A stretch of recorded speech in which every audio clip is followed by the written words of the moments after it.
Shalom, all praises to Yahweh, Ba'ashem, El Shai, Ba'ashem, Harakah, Kodash. Double honors unto the apostles and elders of Great Millstone, who rule well, and shalom to the whole full elect. This is Paya Allah. This is a response video to Apostle Kabar's video entitled Vocab Asks, How Can Jacob and Esau, be separated when they have the same father? Highly edifying video, as well as the follow-up to that video. All right, I just wanted to add to the video, or humbly add to the video, should I say, as most of the scripture I'm going to cover have already been brought out. There's only one precept that's really centered around this video that I want to bring out, but I just want to kind of build up some momentum to bring it out, and only add another angle to really show that Vocab has no idea what he's talking about, and furthermore shouldn't even be opening his mouth. But hey, prophecy has to be fulfilled. All right, scoffers have to come to prove that we're in the last days, and that's the way it is. So I'm going to get straight to it. So this is the book of Deuteronomy 32:8.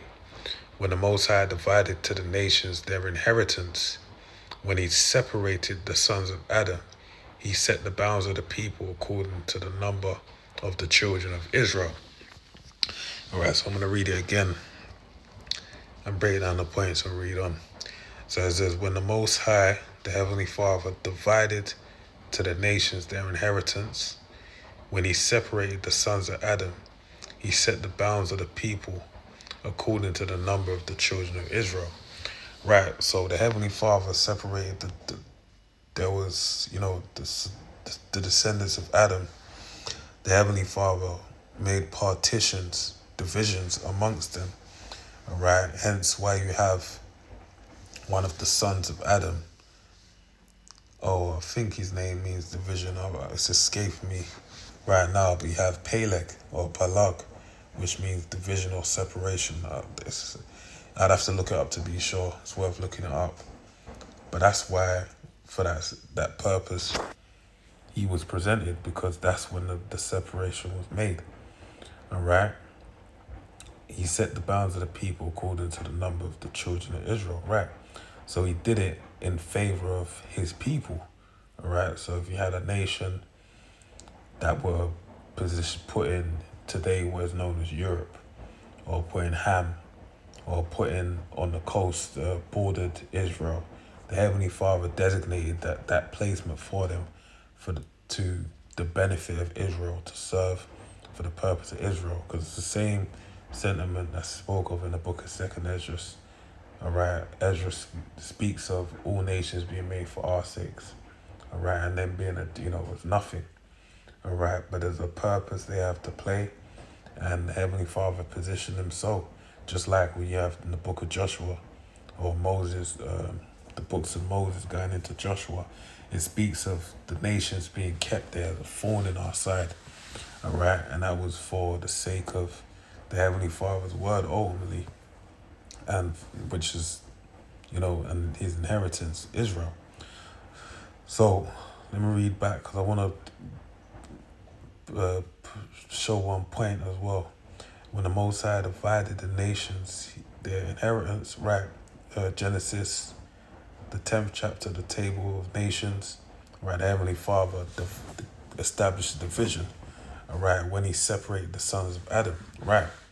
So all the nations were separated, all right, to be the sons of Adam. Vocab was pinpointing Jacob and Esau. Now I wonder why. All right, and we know why, because he's trying to find some way whereby he can be included in the salvation of the children of Israel. All right, it'll be best for him to, as far as he's concerned, it'd be best to throw it all away rather than have it as it is. All right, and hope that he's an Israelite. All right, anything for him to find a means of comfort, that makes sense. But the point being, it says the Heavenly Father separated the sons of Adam. So with that being said, right, you have various divisions that could be pointed out when you deal with Ham, Shem, and Japheth. All right, the three sons of, or even the most immediate one was Cain and Abel. All right, which basically Cain was the wicked, Abel was the righteous. That shows you there was a separation, and that was re-established with Jacob and Esau. All right, which shows you that there's just that's the way it is. All right, no matter how you, and we're gonna, Lord willing, I'm gonna delve into that. No matter how you cut it, it's always gonna come back to Jacob and Esau, those two spirits, because they set a precedent as far as the dynamics of the Heavenly Father's way playing out upon the earth. So it says he set the bounds of the people according to the number of the children of Israel. Right, but the point being the separation. So going back to the point of Ham, Shem, and Japheth, those three men became patriarchs to multitudes of nations. All right, they're like, a great abundance of nations, especially Shem. All right, because Shem had 5 children, and it speaks to the point as well. It shows something, another angle as well, where he had his 5 sons. All right, Elam, Ashur, Aram, Lod, and Aphaxad. All right, Aram became the father of the Syrians. Ashur became the father of the Assyrians. Elam became the father of the Indians, otherwise known as the East Indians. Lod did not become a father of a nation. So it shows you that these things are dead. Just because he was there during the time of these fathers of nations, don't mean you're a father of a nation. This is something that the Heavenly Father established, as it says here, when he separated the sons of Adam. The Heavenly Father did this, and that's shown by these men becoming fathers of nations, and one of their brothers that was there from the beginning, he didn't become a patriarch. And then finally a Aphaxad, which was part of the lineage of the chosen line, all right, only leading to the Heavenly Father's chosen of Israel. Okay, so it says, for the Lord's portion, Yahweh's portion, is his people. Jacob is a lot of his inheritance. Right. So the Heavenly Father established his people. All right. All these things that happened upon the earth was for the sake of him establishing his people. And that's going to continue in that stead because there's a reason why they've been placed in that position. All right. So the key example is dealing with Jacob and Esau. All right. Which only is playing out an age-old battle of good versus evil. Okay, and they're the main, you have the main protagonist and antagonist. Jacob being the good guy, being the protagonist, and the antagonist being Esau, Edom, the wicked. So let's build on that. It's the book of Genesis 25. I'll start from verse 19. And there's various points. I'll go through it. So it says, and these are the generations of Isaac, Abraham's son. Abraham begat Isaac. Right. So Abram gave birth to Isaac. Okay. Now, when you read up before this, it goes into the various other sons that Abraham fathered, and showing you that they're not mentioned in the lineage either. They have no preeminence. Right. Ishmael wasn't Hagar wasn't buried next to Abraham. Sarah was, and there's a reason. All right. This man all worried about, and again, it shows the point of he's worrying because he does it's unsettling for him to think that these so-called Negroes, Hispanics, and Native Americans are the chosen. So he has to find a way to refute it and debunk it, all right, and make it be a myth, all right. But the prophets are the myth busters, all right, starting with the apostles. So we're here to show you that myth that you're that you want to create. We're busting it. We're showing you the truth. All right. So verse Verse 20, and Isaac was 40 years old when he took Rebekah to wife, the daughter of Bethuel, the Syrian of Padanaram, the sister to Laban the Syrian. And Isaac entreated the Lord Yahweh for his wife because she was barren, right? She couldn't give birth. And the Lord Yahweh was entreated of him, and Rebekah his wife conceived. So the Heavenly Father gave way for them to give birth. This showing you that this was the will of the Heavenly Father, that he shut up her womb for a sole purpose for them to come in this manner. All right, verse 22, and the children struggled together within her. And she said, if it be so, why am I thus? And she went to inquire of the Lord Yahweh. And the Lord Yahweh said unto her, 2 nations are in that womb. Very simple, all right? A man, the fruit of man is his seed, all right? The ability to give birth. And the woman is the earth whereby, you plant your seed in her and she'll bring forth a child, a man-child for you, all right? An example shown of that is, which goes into details in the book of Exodus, the 1st chapter, where it speaks about all the souls that came from the loins of Jacob, all right? Showing you that's the fruit of man, all right? And ultimately, that's how it goes, all right? But this being the point here, I'll read again. And the Lord Yahweh said unto her, 2 nations are in that womb. These are 2 patriarchs in the womb of the Heavenly Father. That's saying, man. In the womb of Rebekah, that are going to be born and then go on to have great amounts of people after them. And 2 manner of people shall be separated in thy bowels. You hear that? 2 manner of people, 2 different people, ultimately 2 different spirits. All right, that's one of the key components as well that vocab is missing. This ain't a thing of just so-and-so is like this and so-and-so is like, because they're brothers, they're all the same and they have the same seed. No, the spirits are within these individuals present a certain spirit going forth, all right? And that's why they're put in line in these certain positions to bring forth these people, because those people that come after them are going to have a kin spirit of those people, hence establish a nation, all right? And the one people shall be stronger than the other. See, it's going into it. So one of them would have a very strong spirit, all right? And the other would have a weaker spirit. And the elder shall serve the younger.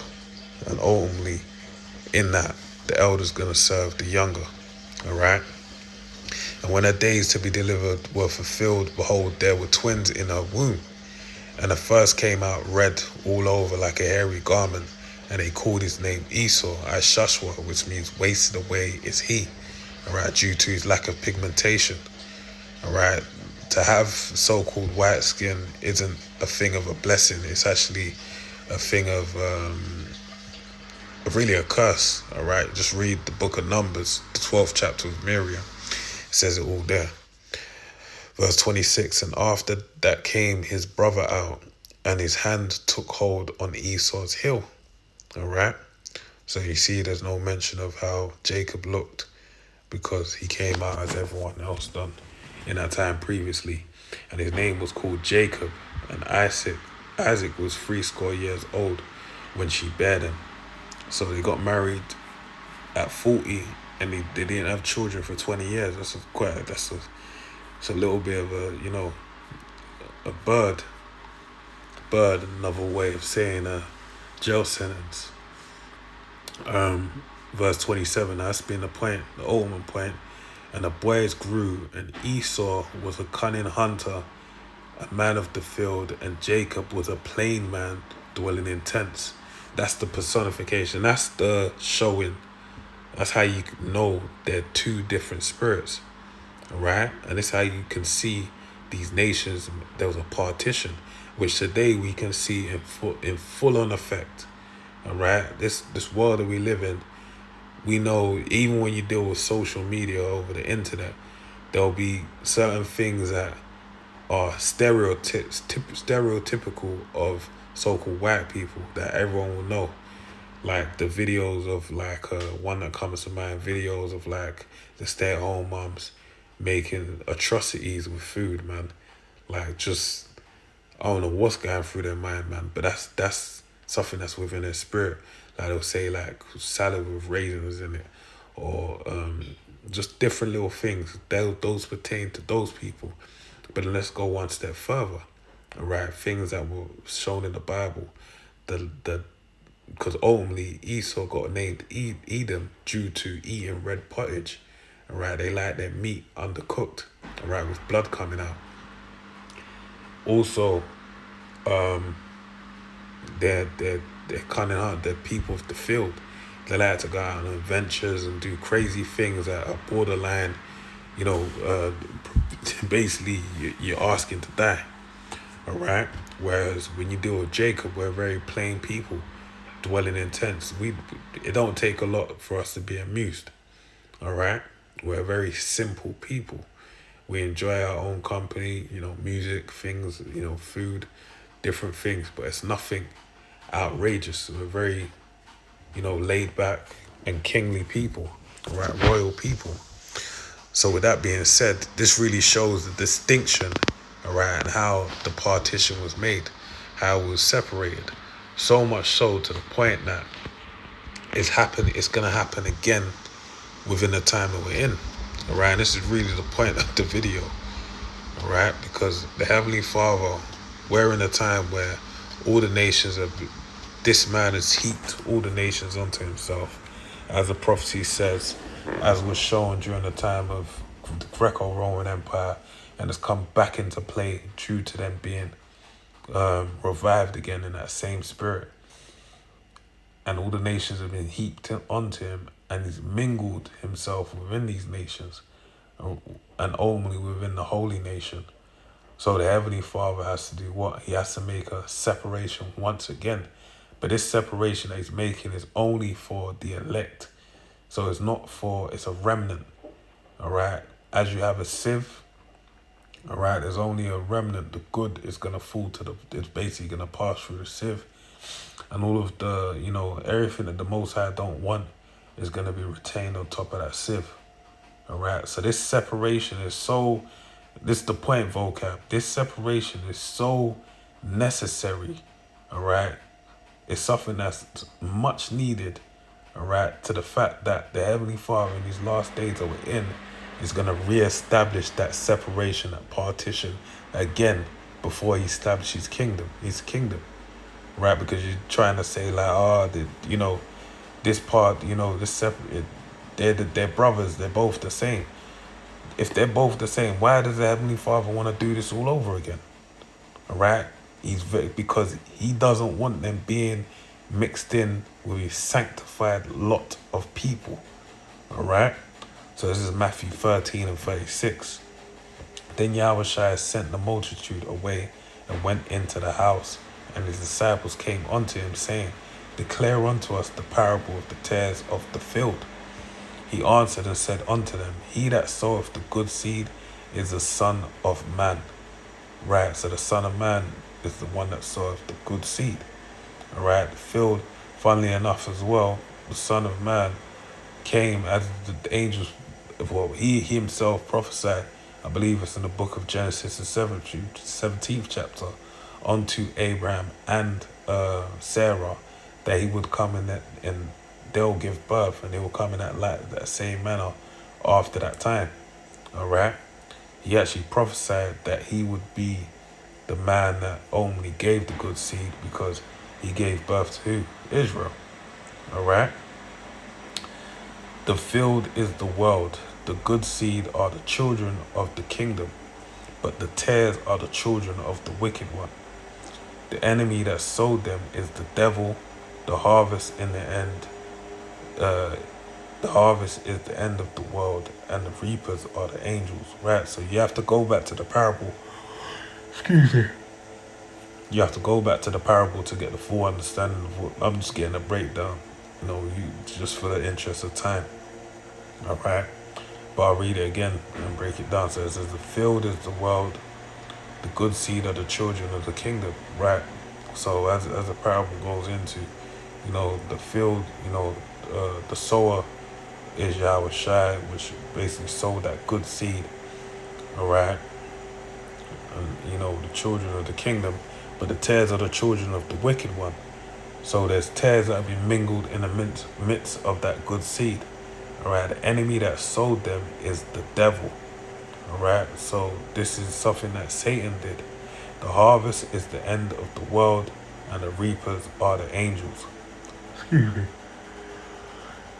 The harvest is the end of the world, and the reapers are the angels. So only when the world ends, this is when that which was sowed, all right, the good seed is basically going to be reaped, all right, by the angels. The Lord sending forth his angels to gather them up, being the elect, all right.